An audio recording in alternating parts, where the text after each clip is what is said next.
In its email on 31st December, one thing that has to be clear is the first email was not from Taiwan. Many other countries have already were asking for clarification. The first report came from Wuhan, from China itself. So Taiwan was only asking for clarification. And as some people were claiming, Taiwan didn't report any human-to-human transmission. This has to be clear. They were asking for clarification like any other entity who wanted clarification. So we didn't receive the existence of human-to-human transmission from Taiwan on December 31. We have all the documentations, and the email we received from Taiwan is to get more clarification on the issue based on China's report. So the report first came from China. That's number one fact, from Wuhan itself.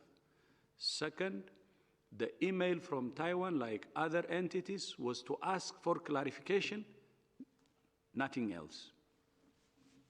I'm not aware of any specific communications between US government officials or who are based here in WHO with ourselves and the White House.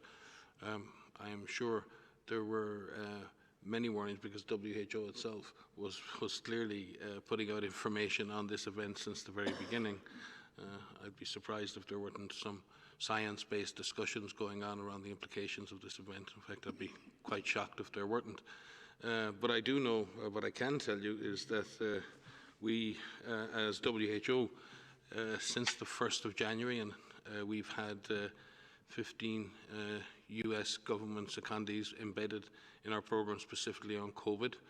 Since that time as well, on Ebola and going back into last year, but just since the 1st of January, 15 others. And we have 2 permanent US government secondees within our program.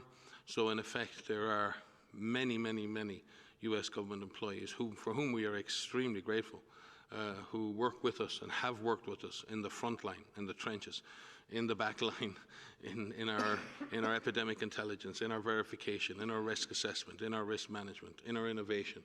There are US government employees across all of our virtual expert networks and hundreds of individuals from US institutions who are amongst the best in the world. We are very grateful for US innovation, US knowledge, and superb officials who've joined us here over the months and over the years. I have served in the front line with some of the finest scientists that I've ever met, and they've been from places like the US CDC, from NIH, from the FDA and others. So we are hugely grateful for the contribution and the major contribution that embedded US government officials have played since the very beginning of this outbreak, fully embedded into our system here in Geneva. We have been warning from day one. This is a devil that everybody should fight. Then the solution we're proposing, we need national unity, strong national unity. Everybody fighting this virus, taking care of their citizens, taking care of real people. We need global solidarity that's cemented on genuine national unity. Without the two, without national unity and global solidarity, trust us, the worst is yet ahead of us. Let's prevent this tragedy. It's a virus that many people still don't understand.